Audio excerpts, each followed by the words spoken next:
वंदे मातरम। मेरे मित्र श्री श्याम गिरी इनके मुद्दा भारत का चैनल पर आज मैं अनिल थत्ते और मेरे मित्र प्राध्यापक दयानंद नेने आप सबका स्वागत करते हैं। आज संयोगवशात मैंने दयानंद नेने सर को पूछा कि ये कैसी विटंबना है, ये कैसा विपरीत परिस्थिति है कि जो शीर्षस्थ नेता है भाजपा और संघ परिवार के, उनके ही दामाद और बहुएं ये मुस्लिम हैं। तो बोले इसके बारे में आपने कुछ स्टडी किया है क्या? मैं बोला मेरे पास सोशल मीडिया पे बहुत सारे मैसेजेस आते हैं और वो पूछते हैं कि ये क्या डबल गेम है कि आप लव जिहाद के खिलाफ बोलते हैं और अपने ही बहू और दामाद मुस्लिम होते हैं और उन्होंने कुछ नाम ज़्यादा करके उछाले जाते हैं। तो उनके बारे में वो बोले मैं फैक्ट चेक लोगों के सामने पेश करता हूँ। और उन्होंने जो फैक्ट चेक किया है इतना धक्कादायक है, बाप रे, जबरदस्त। ऐसा गौप्यस्फोट हमने अब तक नहीं किया। तो मैं दयानंद ने सर को विनती करता हूं कि वो अभी ये सब गौप्यस्फोट आप सादर कीजिए। नमस्ते थत्ते साहब, मीडिया में काफ़ी सालों से, गए 4-5 सालों से कुछ नाम उछाले जा रहे हैं भारतीय जनता पार्टी के शीर्ष नेतृत्व के बारे में कि उनके कईयों के दामाद या तो बहुए या तो उनके जो भाई या तो बहनें हैं उनके दामाद और बहुए हैं मुसलमान हैं। तो उसके ऊपर हमने एक थोड़ा फैक्ट चेक किया क्योंकि जो नाम उछाले जा रहे थे वो काफ़ी बहुत बड़े नाम थे। और जब हमने पहली बार सुना तो मुझे भी स्वयं को बहुत धक्का लगा कि यह ऐसा कैसे संभव है। तो उसमें हमने थोड़ा फैक्ट चेक करने के बाद जो असल में परिस्थिति क्या है वो एक नाम करके मैं आपको बताना चाहता हूँ। सबसे पहले जो सबसे बड़ा नाम जो उछाला जा रहा था श्रद्धेय लाल कृष्ण आडवाणी जी का, कि उनकी जो बेटी है प्रतिभा, उसने एक अल्ताफ हुसैन नाम के लड़के से शादी की है। तो हमने थोड़ा वास्तव फैक्ट चेक किया और हमें मालूम पड़ा कि ये एकदम झूठी खबर है। और प्रतिभा की शादी एक अहमदाबाद के व्यवसायिक जो है कैलाश थड़ानी, उनके साथ हुई थी। मैं हुई थी इसलिए कह रहा हूँ कि थोड़े दिन उनकी शादी रही, बाद में वो सेपरेट हो गए हैं। और अभी प्रतिभा जी अपने पिता लाल जी जो काफ़ी सीनियर एजेड है, तो सीनियर सिटीजन है, उनका ख्याल रख रही है। ये खबर आडवाणी जी के बारे में जो है साफ झूठ है। दूसरा नाम उछाला गया था मुरली मनोहर जोशी जी का, जो भी भारतीय जनता पार्टी के अध्यक्ष रह चुके हैं। तो उनके बारे में भी कहा गया कि उनकी कन्या जो है रेणु, उन्होंने कोई शाहनवाज हुसैन करके आदमी के साथ शादी की है। तो उसका भी हमने फैक्ट चेक किया और हमें मालूम पड़ा कि मुरली मनोहर जोशी जी को 2 कन्या है, एक का नाम है प्रियमवदा और दूसरी का नाम है निवेदिता। और उनको रेणु नाम की कोई कन्या है ही नहीं। और प्रियमवदा और निवेदिता की शादी हो गई है हिंदू लड़कों के साथ में और वो खुश है, अपना जीवन बिता रही है। और ये फिर अफवाह कहाँ से आ गई? तो एक भारतीय जनता पार्टी के युवा मोर्चा के अध्यक्ष रह चुके हैं शाहनवाज हुसैन, और जो केंद्र में मंत्री भी रह चुके हैं। तो उनकी पत्नी है, हिंदू थी, रेणु नाम की एक लड़की उनके कॉलेज में थी, उनकी शादी हो गई थी।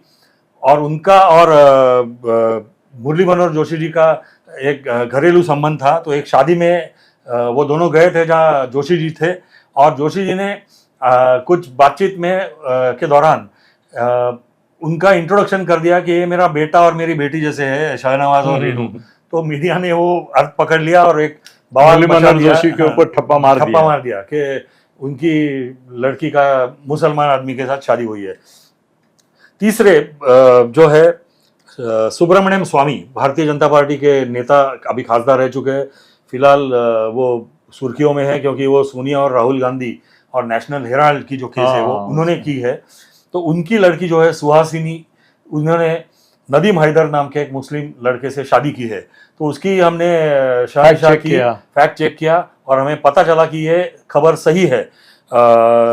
सुहासिनी जो सुब्रमण्यम स्वामी की लड़की है, उसने असल में ही नदीम हैदर जो के अपने एक राजदूत रह चुके हैं सलमान हैदर नाम के, उनके पुत्र है, उनके साथ शादी की है। पर उसकी भी थोड़े फैक्ट चेक करने के बाद पता चला कि दोनों में लव मैरिज था और उन दोनों की जो शादियां थी वो दोनों धर्म के मुताबिक की गई और वो अपना धर्म अभी ये कर रहे हैं, फॉलो कर रहे हैं और ये अपना धर्म फॉलो कर रही है और दोनों का सुखी संसार चल रहा है अभी। और एक नाम जो आया, हम चकित हो गए थे, वो है ओम बिरला, जो लोकसभा के अभी स्पीकर है। उनका 1.5 साल पहले उनकी लड़की का 1.5-2 साल पहले मेरे ख्याल से उनकी लड़की का नाम आ गया था सुर्खियों में कि उसने एक मुस्लिम राजानी नाम का जो बिजनेसमैन है उसके साथ शादी की है।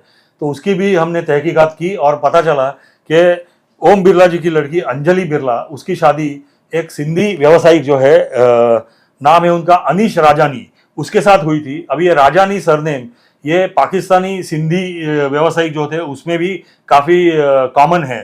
तो उसके हिसाब से उन्होंने ये बात, मीडिया ने न्यूज चलाई कि अंजलि बिरला की शादी एक मुस्लिम लड़के के साथ हुई है, जो कि गलत है। फिर दिल्ली के भारतीय जनता पार्टी के बड़े नेता जो सुर्खियों में रहे हैं 4-5 सालों में, कपिल मिश्रा नाम है उनका, हिंदू मुस्लिम जो बवाल हुआ था दिल्ली में 2-3 साल पहले, उसमें उनका नाम काफी बड़े पैमाने में चर्चे में था। तो उन स्टोरी ऐसे आ गई थी कि उनकी बहन की शादी शाहजाद अली नाम के एक लड़के के साथ हुई है।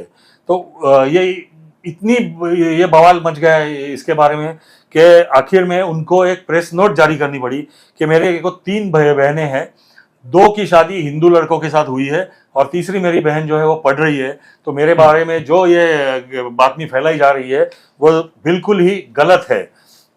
अभी मैं कुछ और नाम आपको बताता हूं जो भारतीय जनता पार्टी के सीनियर नेतागण रह चुके हैं और संघ के रह चुके हैं और जिनके नाम यहाँ पे आए थे। एक नाम चौंका देने वाला था, मोहन राव जी भागवत का, कि उनकी भांजी जो है उर्मिला नाम की, उसने एक मुसलमान से शादी की है। तहकीकात करने में मालूम पड़ा कि मोहन राव को उर्मिला नाम की कोई भांजी है ही नहीं और बिल्कुल गलत बात ये न्यूज फैलाई गई थी उनके खिलाफ।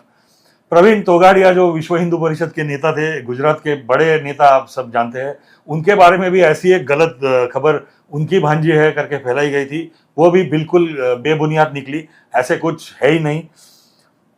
अभी भारतीय जनता पार्टी के मुख्तार अब्बास नकवी करके मंत्री थे, अभी मोदी जी के सरकार में भी मंत्री थे। उनकी पत्नी सीमा जो है वो हिंदू है और संघ परिवार से ही जुड़ी हुई है और उनकी शादी जरूर हुई है, अपना परिवार उनका चल रहा है अच्छी तरह से। फिर रामलाल करके भारतीय जनता पार्टी के जो संगठन मंत्री थे, अखिल भारतीय संगठन मंत्री, तो उनकी भांजी जो थी उसकी भी शादी भारतीय जनता पार्टी के माइनॉरिटी सेल के एक पदाधिकारी से ही हुई है। फिर शाहनवाज हुसैन जो भारतीय जनता पार्टी के मिनिस्टर है, जो कि मैंने पहले बताया, उनकी जो बीवी है रेणु, उनका भी लव मैरिज था। एक चीज इसमें जो कॉमन है कि वो लव मैरिज थे और वो भारतीय जनता पार्टी से ही जुड़े हुए सारे थे। या तो हस्बैंड या तो वाइफ, दोनों में से दोनों भारतीय जनता पार्टी से जुड़े हुए थे। फिर सुशील कुमार मोदी बिहार के जो उप मुख्यमंत्री रहे थे, उनकी पत्नी ईसाई थी और क्रिश्चियन थी और पर उनका भी ऐसा था, वो पत्नी और वो पत्नी ने अपने दोनों लड़कों को राजनीति से बिल्कुल अलग रखा था, बिल्कुल राजनीति के अगल आजू बाजू में कहीं पे भी वो दिखाई नहीं देते थे। अभी सुशील कुमार मोदी जी नहीं है, पर यह वास्तव था कि उनकी। और एक सबसे बड़ा नाम है, भारतीय जनता पार्टी के मंत्री रह चुके अटल जी के जमाने में, सिकंदर बख्त।